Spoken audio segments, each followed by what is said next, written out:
Assalamualaikum warahmatullahi wabarakatuh. Alhamdulillahillazi hadana li hadza wa ma kunna linahtadiya laula an hadana Allah. Asyhadu an la ilaha illallah wahdahu la syarikalah wa asyhadu anna sayyidana Muhammadan abduhu wa rasuluh. Allahumma salli wa sallim ala sayyidina Muhammad wa ala alihi wa ashabihi wastanna bisunnatihi wahtada bihadihi ila yaumiddin, amma ba'd. Ashabul fadilah, tutuk guru, para alim ulama, hadirin hadirat, muslimin muslimat yang dirahmati Allah sekalian. Pada hari ini insya-Allah kita nak bincang satu bab lagi yang disebut oleh Imam Ibn Athaillah As-Sakandari berkenaan dengan penyingkatan yang hakiki adalah jarak dan tempoh dunia ini disingkatkan untukmu. At-tayyul hakiki, qala al-musannifu rahimahullahu ta'ala wa nafa'ana wa bikum amin. At-tayyul hakiki an tutwa masafatud dunya anka hatta taral akhirata aqraba ilaika minka. Penyingkatan yang hakiki adalah jarak dan tempoh dunia ini disingkatkan untukmu dengan dijadikan kamu merasainya pendek dan singkat sehingga engkau melihat akhirat itu lebih dekat kepadamu daripada dirimu sendiri. Tuan-tuan dan puan-puan yang dirahmati Allah, inilah gambaran yang disebut kerana kadang-kadang zaman dulu selalu orang duk bahaskan kalau sebut berkenaan dengan ilmu-ilmu tasawuf orang-orang soleh, dan di sana akan adanya karamah. Maka karamah ini memang kita imani dan kita yakini sebagaimana yang disebut dalam syarah atau dalam Jawharatut Tauhid tentang penafian karamah itu hendaklah dibuang cakapnya. Maknanya siapa yang berpendapat karamah ni tidak ada, maka ucapan tersebut, pandangan tersebut hendaklah ditolak. Ertinya adalah karamah ni. Jadi bila sebut karamah, dia akan sebut, dia kata orang ni orang soleh ni dia boleh pergi daripada petani mari sini sekejap je. Siapa tahu. Ada orang cerita orang ni duduk di sini tapi orang tengok dia berada di Mekah. Dan cerita-cerita seperti ini bukan satu, bukan dua, tapi banyak. Dan dia bukan versi Melayu sahaja, tapi termasuk juga versi Arab. Banyak cerita kisah. Nanti kami akan kisahkan. Antaranya yang menariknya, pernah Ibrahim bin Adham rahimahullah, dia bertemu dengan seorang lelaki tua. Lelaki tua ini yang ambil, yang dikurniakan keramat, dia boleh jalan daripada dekat, daripada ni sekejapnya. Jadi satu hari Ibrahim tengok lelaki berjalan di padang pasir. Dia tanya, nak ke mana pakcik? Dia kata nak ke Mekah. Ibrahim bin Adham ni dia bukan duduk Mekah, tuan-tuan. Dan dia bukan duduk Madinah. Dia duduk nung jauh. Atas, dekat dengan Iraq. Atau atas lagi. Situ kat Iran tu, tempat dia. Jadi nak pergi tu jauh. Kawan ni berkata nak pergi ke Mekah. Jadi Ibrahim kata, kalau begitu boleh saya ikut sama. Selamba, tak ada apa-apa. Zaman dulu tak payah pasport, tuan-tuan, pakai kaki je. Ni tahun 80-an, 90-an begitu. Hijrah. Maknanya 1400 tahun, 1300 tahun lepas dah. Bila dah keadaan macam itu, Ibrahim bin Adham pun kata, saya nak tumpang seorang. Dia kata boleh. Kemudian bila dia pergi, dia kata, orang lelaki ni kata pegang tangan dia. Bila pegang tangan dia, dia seolah-olah terapung, terbang. Dan dia boleh sebut, ni kat mana Busra, ni kat mana di sini dah sampai di Tabuk, sampai di Khandaq, sampai macam-macam. Akhirnya sampai ke Mekah. Setelah tiba di Mekah, mereka pun mengerjakan solat fardu. Sudah semayang. Ibrahim tanya lagi, nak ke mana pula? Dia kata nak ke Madinah pula. Lalu kata dia, nak pergi juga. Suruh buat macam tadi, dapat sampai Madinah. Kita pun tak laju macam tu. Naik kereta api laju pun 2 jam 35 minit. Naik kereta pun kadang-kadang 3-4 jam. Begitulah seterusnya.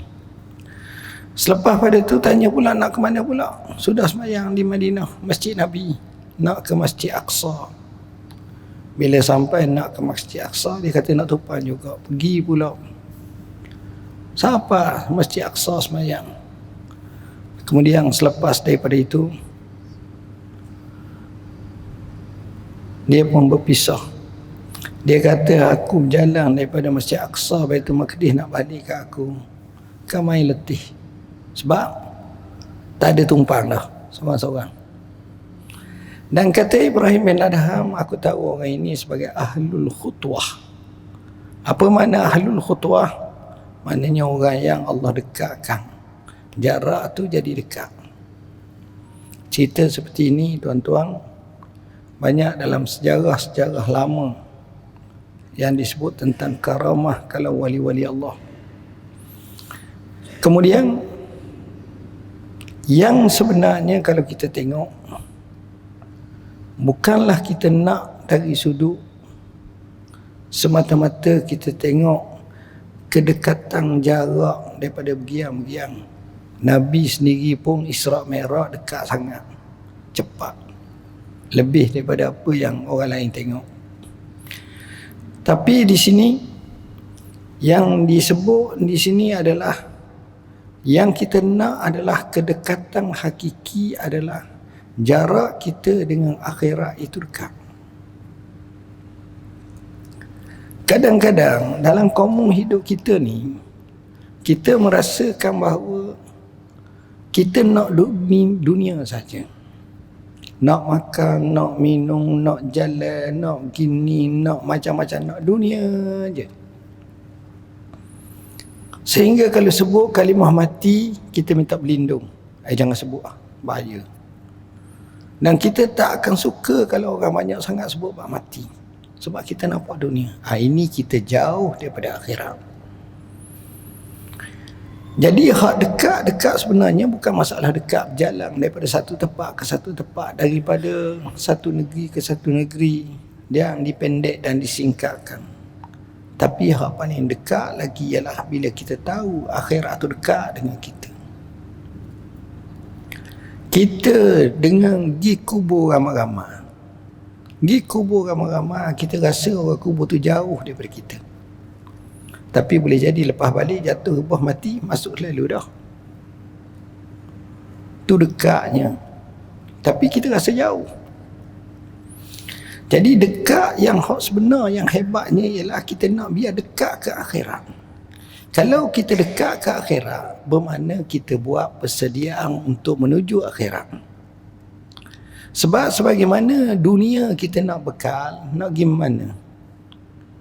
Nak pergi ke Kedah ataupun nak pergi ke Johor, nak temu kawan-kawan, nak pergi temu di Kelantan, di Terengganu, tempat jauh. Kita bawa bekal, bawa duit, bawa ni. Itu sekadar 2 hari je lagi. Sehari je lagi. Kawan-kawan kita ramai yang nak pergi Mekah. Kita pun tengok macam mana dia buat persediaan. Ada yang nak pergi Mekah bulan 5, bulan 6. Tapi bagi tahu dah kat saya, contohnya. Yang pun nak pergi Mekah bulan 6 ni. Dia maknanya di situ betapa jarak tu. Sebenarnya orang-orang yang begitu dekat macam Syekh Haji yang pergi Mekah 2 minggu sekali, tidak wayak kita kadang-kadang setengah jam lagi. Syekh Hanan lagi Mekah ni. Bila? Pukul 12 ni dah ada sini. Tak apa, biasa lah tu. Barang-barang Nabi ni atau dah sana, ada benda dah. Orang Selembah dah semua. Jadi dah nak pergi temu ni pula. Kat pukul 11 baru dia pergi ke airport. Okey, settle semua, settle, jom masuk lalu. Maknanya apa? Sebab bagi dia dekat dah Mekah tu. Dia tak kisah kita kau kalau berasa jauh kau bersiap-siap macam tu. Sekarang yang paling baik ni adalah kita kena tengok biar berlaku kedekatan akhirat dalam hidup kita. Kalau berlaku kedekatan akhirat dalam hidup kita, walaupun kita buat benda dunia, kita makan dunia, kita dapat gaji dunia, kita beli barang dunia, memang kena niat akhirat lah. Walaupun keadaan macam itu, tapi kita tak terbabah. Kita tidak hanyut, kita tak asyik. Orang hanyut, orang asyik ni dia rugi serugi-ruginya. Dia rugi. Kita tengok macam mana sahabat-sahabat Nabi. Ada seorang sahabat Nabi namanya Harisah. Harisah. Kalau dapat anak beri nama Harisah. Comel. Lelaki lah. Nabi satu hari Nabi tanya kepada Harisah. Nabi kata, "Hei Harisah, bagaimana pagimu? Kamu ni pagi-pagi macam mana?" Harisah jawab, "Alhamdulillah, pagi-pagi ni aku beriman dengan sebenarnya ya Rasulullah. Aku beriman dengan sebenarnya ya Rasulullah." Kita tak berani nak kata kebenar sebenarnya, tapi itu tekad dia. Rasulullah sallallahu alaihi wasallam kata kat dia, "Ya Harisah, mu fikir apa yang kamu kata. Sebab kalimah beriman tu biasa orang kata, tapi beriman dengan sebenar ni payah juga tu." Lalu Nabi pun usul lagi. Nabi kata, "Fa inna likulli syai'in haqiqah." Setiap sesuatu tu ada hakikat. Maka fama haqiqatu imanika. Apa dia hakikat iman kamu? Yang kamu kata mu beriman dengan sebenar, ini cara Nabi. Nabi discuss, Nabi tanya dan Nabi mengeryakan atau Nabi beritahu hak perkara sebenar. Dia pun jawab. Apa kata dia? "Aku tahu kehidupanku di dunia ini hanyalah sifatnya sementara. Maka aku ambil peluang. Malam aku berjaga. Sebaik-baik suami dia kejut isteri dia sembahyang malam. Sebaik-baik isteri dia kejut suami dia sembahyang malam." Orang yang buat macam ni, tiap-tiap malam dia akan dapat satu kurniaan Tuhan melalui doa Nabi, "Rahimallahu mra'an." Semoga Allah rahmat orang tu, dia bangkit malam dia kejut isteri dia. Begitu juga sebaliknya. Jadi tak pasal-pasal malam tu kita dapat rahmat dah. "Dan siang hari pula aku mendahagakan diri." Istilahnya, maknanya puasa. Malam ibadat, siang puasa. Inilah perangnya Harisah radhiyallahu anha. Yang hebat lagi dia kata apa? Dia kata, "Wa ka'anni anzuru ila arsy rabbi barizah." Seolah-olah aku melihat, seolah-olah, bukan aku lihat macam mana di dunia ni, sini ni. Seolah-olah aku melihat kepada arasy Tuhanku terpampang, tersergang indah. Kita orang kampung, orang duk cerita kepada kita tentang piramid. Hebat piramid. Satu hari kita ada peluang pergi ke Mesir, pergi kat Giza, pergi masuk dan tengok piramid. First time kita tengok, kita berdiri, kita tengok dalam gambar, kita tengok dalam YouTube, kita tengok dalam WhatsApp, dalam ni. Tengok hak benar, Allah. Besarnya piramid ni. Batu sutir-sutir besar pada masjid kita ni. Dia punya batu dia lah. Batu kita kecil-kecil, ni batu besar. Berapa tang satu kita kata. Ya Allah, so tingginya, ya Allah. Kalau masjid nilai tinggi dia, kata kita tengok. Kita tak, ya Allah, kukuh. Dengar tanya pula, Pelandu Pemacung berapa tahun dah dibina? Tahun 70-an ke 80-an? Dia kata dah tuan, ni beribu tahun. Zaman perahu. Dan perahu ni pula dia jenis keturunan perahu tu ada dah. Dan bukan sebiji, banyak biji. Itu dia. Jadi kita pun rasa terpegung Allah.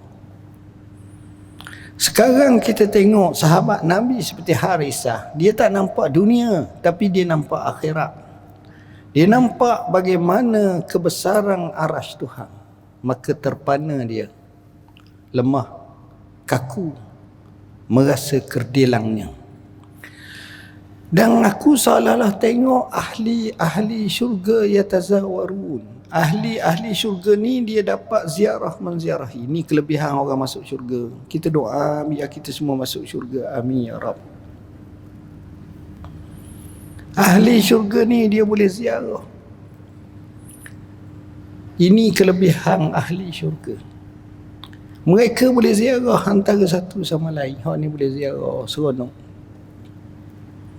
Dah lah hebat ziarah. Ziarah pula tak macam ziarah dunia, tapi seakan-akan nama ziarah. Tapi di sana memang cepat, memang pantas, memang hebat. Semua bernikmat-nikmatan.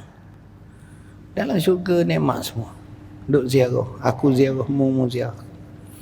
Orang duduk dalam syurga dia buah je tuan-tuan. Dia buah, dia makan, dia minum. Wa kulu washrabu. Dia makan, minum. Dia bernikmat-nikmatan. Dia bersama isteri-isterinya. Dia dah isteri dah, isteri-isterinya. Dia ada wahurun ain ka'amsal, banyak bidadarinya. Allah. Yalah. Comel belaka. Tak ada hak tak comel, melainkan comel belaka. Saya tahqiqkan umur ahli syurga bila dia ada dalam syurga macam kita ni, muka dah lah dah comel. Pandok pula. Pandok je kita ni, mana pendek. Pendek kita ni bukan besar mana. Tak besar mana. Ahli syurga apa yang ditahqiqkan usianya 33 tahun. 33 tahun ni kalau ada orang kata dia sasa tubuh. Itu dipanggil puncak. Kalau manusia tu kita bagi dua, dia puncak. Kalau 20 nampak besar, ialah main bola hambak memang laju lah. Tapi orang kata akan nipis pula. Kadang-kadang ikut perasaan banyak ni tak kerti lagi. Ombak kehidupan tak tahu sangat. Budak sangat lagi. Tapi kalau 33 ni lain. Dah apa dah ambil 40? 40 tua dah. Dah sakit belakang. Usia lebih kurang 33 tahun. Tinggi lebih kurang tinggi Nabi Adam. Dikatakanlah. Iaitu 60 hasta. Besar. Kemah. Dan duduk dalam syurga dia tak tidur. Bila orang tanya Nabi, ayanamu ahlul jannah, adakah ahli syurga tidur? Dia kata tak. Al-naumu akhul maut. Tidur tu saudara mati. Kita tidur kenapa? Kerana penat. Kerana letih. Syurga penat apa? Bukan surah kat balok. Tak ada buat kerja apa-apa. Makan je. Dan ada syurga. Nikmatnya. Duduk atas kursi juga, dia tak ada kita pergi rumah orang atas sofa macam biasa. Dia kena baring, glam. Itu sedap. Duduk ni, meku mu duduk sebelah tu, jadi kursi panjang seorang-seorang tu dapat. Yang disebut alal araiki muttaqiun. Di atas arikah mereka itu bertungkak duduk ni. Muttaqi ni begini. Orang panggil duduk selesa lah. Kalau duduk seterik ini payah. Letih. Sikit-sikit boleh lah. Hebat. Jadi Harisah radhiyallahu an, dia rasa sampai tahap tu. Dia nampak seolah-olah. Bukan dia nampak. Tapi seolah-olah dia boleh bayangkan dan dia rasakan. Seolah-olah aku tengok arasy Tuhan itu terpampar. Ahli syurga sedang bernikmat-nikmatan ziarah menziarahi. Wa ka'anni anzuru ila ahli nari yatadaghawna fiha. Aku tengok ahli neraka pula sedang bertempik melolong. Sakit. Ni menangis. Ni ingat Allah. Orang neraka pula dia besar-besar tuan-tuan. Dalam satu riwayat menyatakan Gigi taring ahli neraka nabuhu kajabali Uhud, seperti bukit Uhud besar. Jadi gigi ni letak dalam mulut. Mulut tu besar lagi lah. Kepala lagi besar lagi, sebab mulut sejuzuk daripada kepala. Itu bahasa angnya. Orang tanya buat apa besar sangat? Kan yang pakak konfrontasi kan payah rok. Tak rok. Dia besar saja, malaikat gagah sangat. Tujuannya kata ulama liyu'azzim, untuk membesarkan, untuk meratakan, untuk banyak tempat kena seksa. Jadi kecil nak pegang payah, kat mana tekak payah. Besar kena semua. Waliyazubillah. Dan dia ini duk ahli neraka ni tuan-tuan, macam mana hak jenis api tu bakar kulit ni satu hal. Lepas bakar tu merau tu dia melepuh habis, ganti lalu kulit baru. Di sini ulama kata sensor kita sakit ni atas kulit ni, lepas ada kedak dah. Dan api neraka ni pula dia padah. Daripada atas, daripada bawah, daripada kiri, daripada kanan. Dan kalau daripada bawah pula ni dia masuk sampai ke dalam dubur kita tu, mamoh hati kita tu. Api boleh masuk ke dalam dubur kita tu, mamoh hati kita. Yang kita baca dalam surah Humazah, Narullahil Muqadah, api Allah yang dinyalakan, allati tattali'u alal afidah, api yang menjulang-julang atas jantung hati mereka. Api tu masuk ke dalam dah tak sakit apa, masuk avung pun kadang-kadang ayang malam dalam pun tak pernah masuk, luar je masuk, keliling kanan dia. Itu dahsyat. Waliyazbillah. Itu api neraka, ya Allah. Dikatakan bahawa ini keadaannya. Maknanya saya nak gambarkan pada kita bahawa bahasa yang digunakan oleh Nabi, bahasa yang digunakan oleh sahabat jelas. Jadi jangan kita lebih pada Nabi dan lebih pada sahabat. Macam kita kata dah aku ni kasyah tinggi, aku ni hebat ni, aku tengok ahli syurga. Jangan. Aku tengok ahli syurga kena ni. Tapi sahabat diguna wa ka'anni, seolah-olah. Apa makna seolah-olah? Tamsilan. Seolah-olah. Hang gambarkan seolah-olah hang tengok ayah tuang. Ayah mati dah. Mak mati dah. Seolah-olah. Mana? Adakah nampak ayah? Dah. Ini bahasa ka'anni. Ini penting. Dia kata macam tu. Jadi bila dah selepas macam itu, Rasulullah SAW bersabda, Ya Harisah, arafta falzam. Wahai Harisah, kamu tahu, Nabi mengakui bahawa Harisah tahu hakikat iman. Kalau sekadar iman tu, dengan rukun iman tu kita tahulah, beriman kepada Allah, kepada Rasul, kepada malaikat, kepada kitab, kepada hari kiamat, kepada qada dan qadar, baik buruk semua sekali beriman. Kita boleh sebut tu beriman. Tapi bila mari hakikat iman itu seolah apa? Seolah-olah iman tu jelira, masuk, rasa. Dia masuk dengan tak masuk ni lain. Kita minat bola, kita minat pasukan kita. Ada belang bola, kita tunjuk kawan kita, ni belang bola ni, kita tunjuk kat isteri kita, go. Kita minat. Isteri kita tak minat, sambil lewa, berapa kosong lah tadi, berapa kosong, 3-1. Tengok kau main kan cantik tu, apa benda tu, ya nak tahu 3-1 juga. Tapi kita tengok cara gelecik bola, gitu so. Rasa tu sama macam duk berlari dalam badan dah. Seolah-olah sebab rasa. Dan ini yang berlaku kepada Ibn Abbas, kepada sahabat Nabi ni. Harisah, dia rasa, dia merasa seolah-olah. Ini dia. Jadi itu mana dia kata, kamu tahu maka iltizamlah. Araf tafalzam, mu tahu, mu pegang betul-betul. Wa fi riwayatin abdun nawwarallahu qalbah. Dalam satu riwayat Nabi kata, orang ni adalah hamba yang Allah cahayakan hatinya. Allah cahayakan hati dia. Tuan-tuan, kalau Allah cahaya hati, ini luar biasa. Sebab itu orang yang Allah cahaya hati, tengok cara dia. Dia tak nampak macam kita nampak. Tuan-tuan, kalau tuan-tuan tengok orang kena seksa, tuan-tuan boleh ketawa ke? Tuan-tuan nampak orang dapat nikmat yang amat, apakah tuan-tuan nak menempatkan diri tuan untuk masuk juga tempat dapat nikmat? Sudah barang tentu.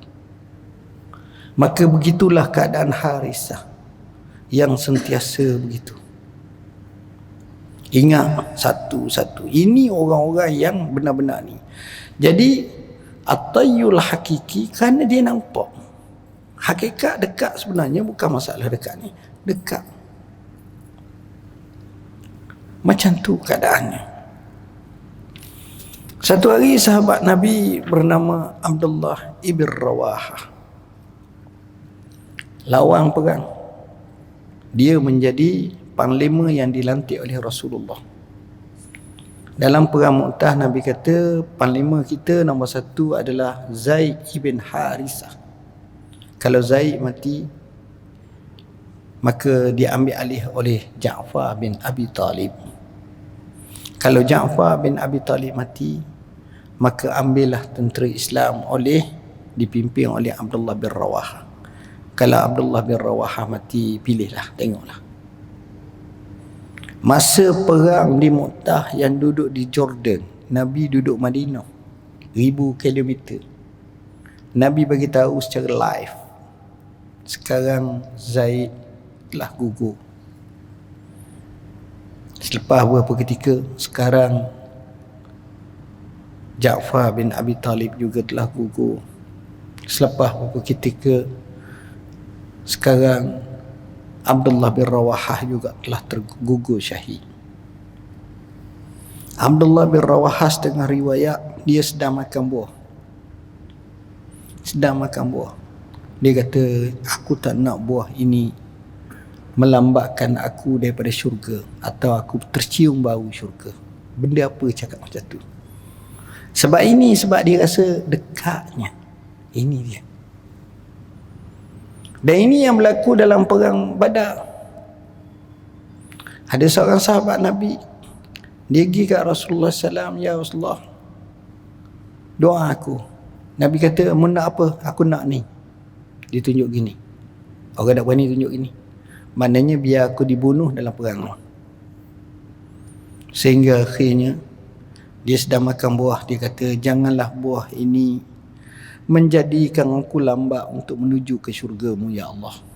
Terus dia tinggal di perang. Tengok. Sebab dia rasa akhirat itu dekat dengan dia.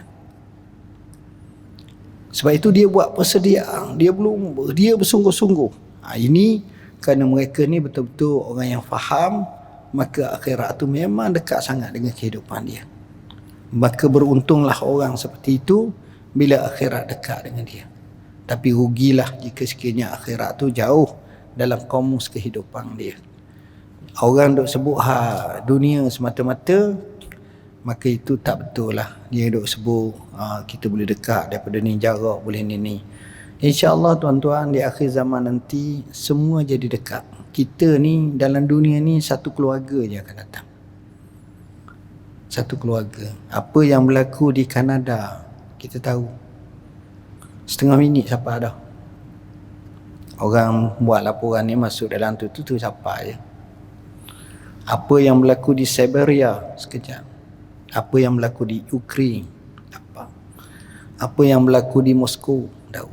Apa yang berlaku jauh di Kutub Selatan, tahu. Di Tasmania, tahu. Kadang-kadang dalam masa Allah sekejap dunia semua tahu. Apa yang berlaku, gunung berapi, gempa bumi, tsunami, kemalangan, tanah runtuh, semua sekejap. Tahu. Cepat. Ada pula orang yang boleh bergegah, boleh pergi ni. Itu biasa tuan-tuan. Akan datang dia macam tu. Dia amat mudah diketahui. Tapi Yang kita naknya bukan dekat itu saja, tapi dekat akhirat lagi. Dulu kita kata pasaran saham, kita nak beli di Amerika, kita kena duduk Amerika. Nak main di Kuala Lumpur, kat bursa pergi Kuala Lumpur. Tapi sekarang tak, ada internet, capaian yang terbaik, kuat betul-betul, boleh beli ya. Ada orang tu duduk dalam bilik dia je, tak. Oh, hari ni untung dah 3 juta. Allah, hari ni rugi 8 juta. Oh, hari ni alhamdulillah dapatlah 400,000, 300,000. Kita bukan rupiah, dolar, bukan Malaysia dah, dolar dah main. Ini boleh berlaku dekat. Ni pasaran ni, pasar ni. Sebab tu orang kaya zaman sekarang bukan negayang, negatif pasar gini. Ni kadang-kadang duduk dalam ni je, stock market je main. Total. Barang banyak. Jadi itulah hakikat yang kita nak dekat akhirat. Kenapa Nabi kata zuru al-maut fa innahu tuzakkirukum, zurul kubur fa innaha tuzakkirukum al-maut. Ziarahlah kubur kerana ziarah kubur itu mendekatkan kamu kepada kematian. Ingat mati. Bila ingat ni, kita buat persediaan lah. Masuk masjid, kita semaya, kita sedekah. Yang kedua kata musannif rahimahullah, al-ata minal khalqi hirman wal man'u minallahi ihsan. Pemberian yang datang daripada makhluk sebenarnya adalah satu halangan. Sebaliknya halangan daripada Allah sebenarnya adalah satu ihsan. Pengarang Ibn Athaillah Sakandari nak beri satu takrifan yang berbeza dengan takrifan biasa. Kita, kalau orang bagi kat kita, kita anggap satu kurniaan,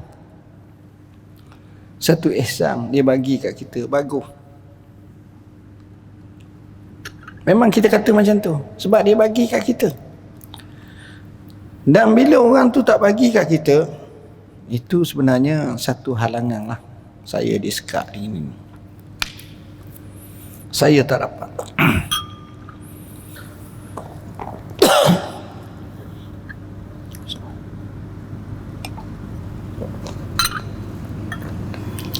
Sebenarnya tuan-tuan,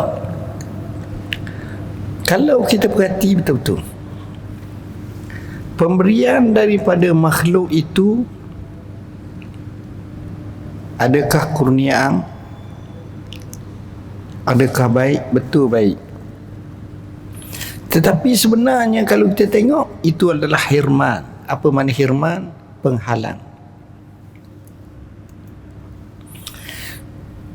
Haji selalu pergi masjid setiap waktu sembahyang.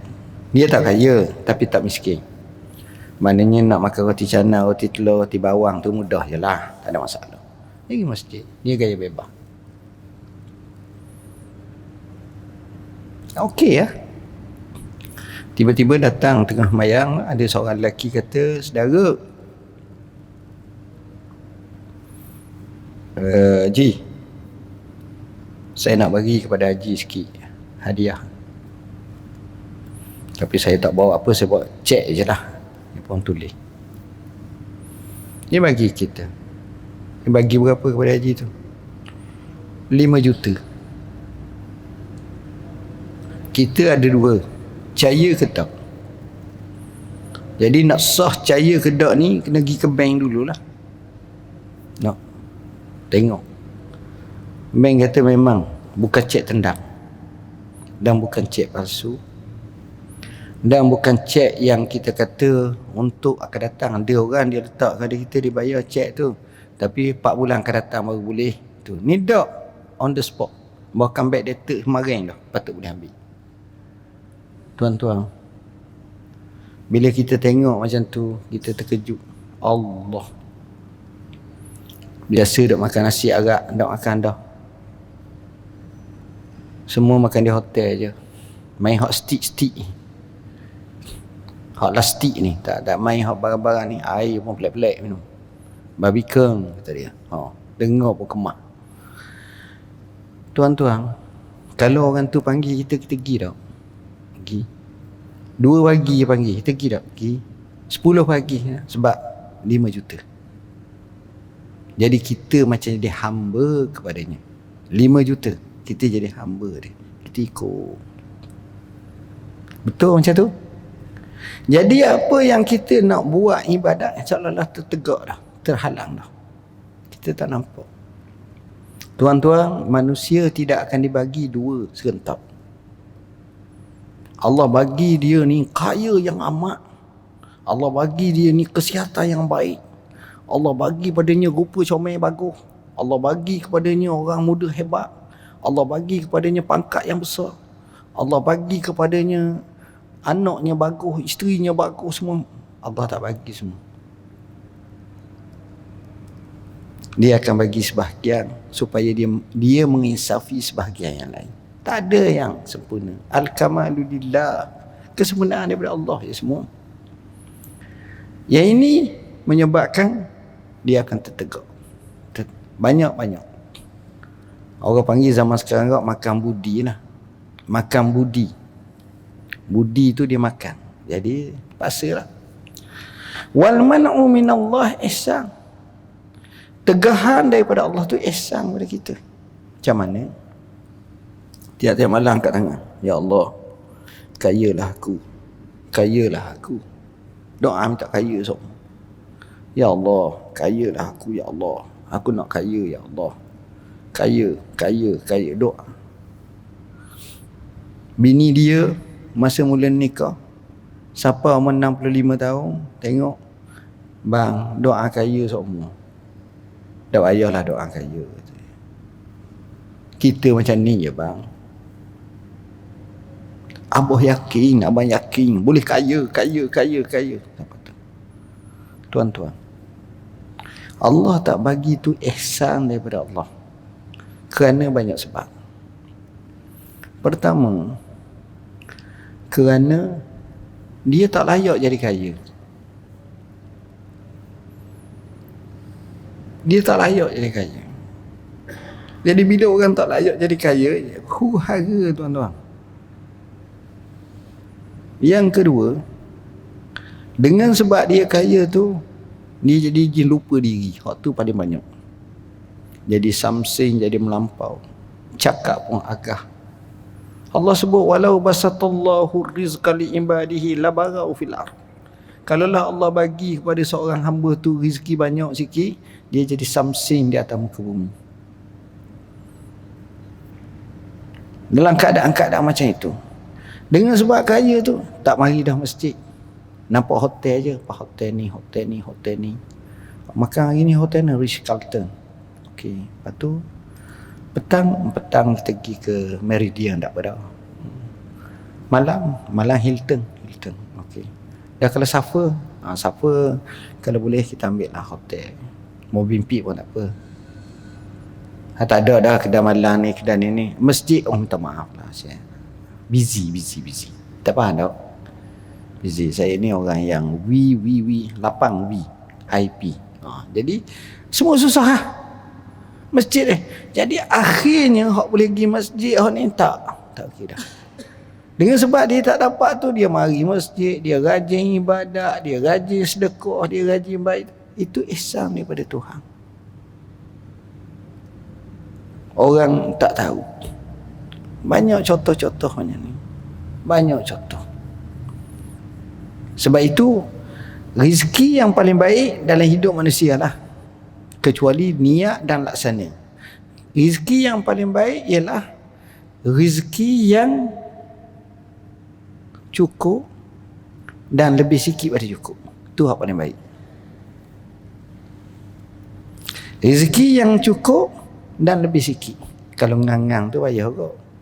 Silap kereta bocor tayar, payah pula nak cari tayar Michelin sebuah. Menggerak berapa ratus pula. Contoh. Jadi sebab itu Nabi ajar kita doa, Allahumma kfini, cukup bagi aku. Cukup. Dia kalau lebih ni susah hati. Orang deki pun ramai. Adik-beradik bergaduh kerana rezeki, kerana duit, kerana ni lebih banyak daripada adik-beradik yang tak bergaduh sebab tak ada rezeki. Ibu bapa yang tak tinggal rezeki pada anak-anak, anak-anak tu boleh bersama. Hormat menghormati sama. Tapi bila tinggal rezeki, ada susah. Kak Long dapat banyak, tak ada. Kak Cik kata, saya memang dapat sikit sama. Abang Ngah pula, dia tak nak orang lain, dia gerang ke gerang je. Dia tak nak kapah ke gerang tanah. Ada juga jenis kata. Jenis gerang tanah ni kata. Gerang tanah tu kurang sama dia. Pasal sesenak. Macam-macam. Perangai satu. Tapi semua itu dijelaskan, dizahirkan, ditunjuk satu persatu dan backfire balik. Waliyahzubillah. Bila kita tekung macam itu, itulah hakikatnya kehidupan. Saya bertemu dengan sahabat lah. Saya suka juga dengar-dengar. Tadi semalam gua tanya seorang sahabat. Sahabat ni Allah bagi dia. Tu saya kata dalam hidup ni kita nak puas. Dia kata dia kerja-kerja, akhirnya dia dapat kerja besar di satu hotel. Sudah pada tu ada orang tawar 5 kali ganda gaji. Besar. Pusing seluruh dunia. Paris, England, pergi pula lama-lama, pergi jalan. Tapi life tak ada. Sampai kadang-kadang cerai bini. Akhirnya kembali kepada hakikat biasa. Biar tak besar mana pun, tapi boleh hidup macam ni okey. Tuan-tuan duduk dalam majlis ni pun kadang-kadang boleh tidur. Mana ada orang boleh tidur dalam majlis belajar ilmu? Maknanya tenang. Orang lain Somalia lepas pilihan raya tak boleh tidur dah. Menang pun tak boleh tidur, kalah lagi tak boleh tidur. Pening. Dan tuan-tuan tengok apa ni berdesih kurang tidur. Ya Allah kata hang ni dunia apa hang ni? Tak dengar cerita ke benda-benda ni? Tak lah tidur kata. Sebab suara Dr. Zul masih dia mengajar tu ibarat macam dendangan bagusnya. Kita pun tak boleh cakap. Tengok. Hidup manusia macam tu. Jadi al-ata' minal khalqi hirmanun wal man'u minallahi ihsanun. Betul kita tengok. Tetapi jika sekiranya Allah kurnia juga pada kita rezeki, tuan-tuan, ini bonus yang amat baik. Dan di situlah kita tengok ada orang berjaya dalam mengendalikan hartanya. Antara yang berjaya Abu Bakar, habis harta dia sedekah fisabilillah. Antara yang berjaya Uthman ibn Affan, macam mana dia infak, dia donation, dia wakafan sampai sekarang berlangsungan wakaf Sayyidina Uthman ibn Affan. Betapa kayanya dia, betapa berjayanya dia dalam menguruskan harta. Jadi orang-orang macam ni tak apalah, dia berjaya dan dia ada sumbangan, dia ada infak. Tuan-tuan tengok di negara-negara Arab, banyak kali kita tengok hampir setiap negara Arab ni dia ada orang-orang kaya dia. Dan orang-orang kaya dia ni memang donationnya luar biasa. Ada yang memang tak nak sebut nama, ada yang senyap, bagi dia 1 juta 2 juta terbagai je dah, bagai je. Tapi dia baik, sedekah, infak jalan. Tapi ada yang mabuk kekayaan, akhirnya apa kedana banyak. Saya tak nak ceritalah kisah-kisah macam tu. Jadi 2 hikmah ini memberi kefahaman kepada kita. Sekadar itu aku qauli hadza wa astaghfirullahal azim li wa lakum. Bismillahirrahmanirrahim. Allahumma faqihna fid din, alim tawil. Allahumma ja'alna minal ladzina yastami'una al-qawla fayattabi'una ahsanah. Allahumma anta rabbuna la ilaha illa anta khalaqtana wa nahnu 'abiduka wa nahnu 'ala ahdika wa wa'dika mastata'na. Na'udzubika min syarri ma sana'na, nabu laka bi ni'matika 'alaina wa nabu bi dzunubina faghfir lana fa innahu la yaghfiru dzunuba illa anta. اللهم إنا ظلمنا أنفسنا ظلما كثيرا ولا يغفر الذنوب إلا أنت فاغفر لنا مغفرة من عندك وارحمنا إنك أنت الغفور الرحيم اللهم آت نفوسنا تقواها وزكها أنت خير من زكاها أنت وليها ومولاها لا إله إلا أنت سبحانك إنا كنا من الظالمين اللهم إنا عبيدك وبنو عبيدك وبنو إمائك نواصينا بيدك ماض فينا حكم عدل فينا قضاء نسألك بكل اسم هو لك سميت به نفسك أو علمته أحدا من خلقك أو أنزلته في كتابي أو استأثرت به في علم الغيب عندك أن تجعل القرآن ربيع قلوبنا ونور صدورنا وجلاء أحزاننا وذهاب همومنا بسم الله توكلنا على الله لا حول ولا قوة إلا بالله اللهم إنا نسألك الهدى والتقى والعفاف والغنى اللهم رب جبريل وميكائيل وإسرافيل فاطر السماوات والأرض عالم الغيب والشهادة أنت تحكم بين عبادك فيما كانوا فيه يختلفون اهدنا لما اختلف فيه من الحق بإذنك إنك تهدي من تشاء إلى صراط مستقيم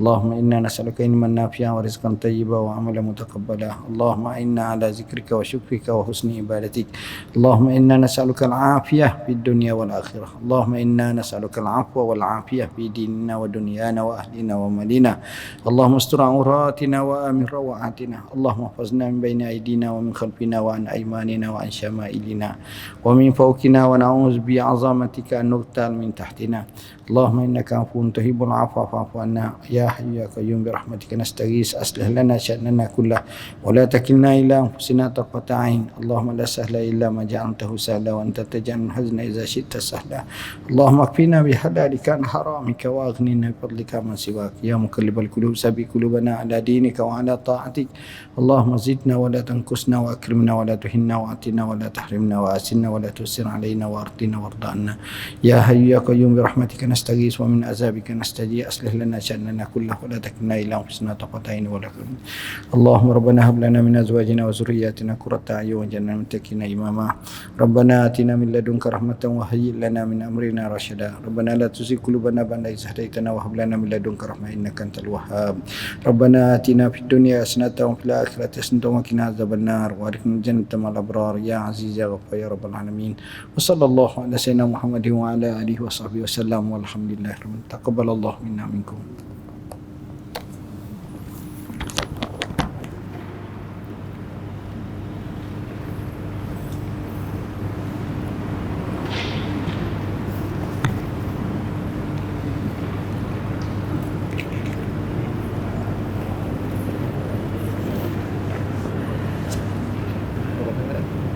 Yeah, good. Actually.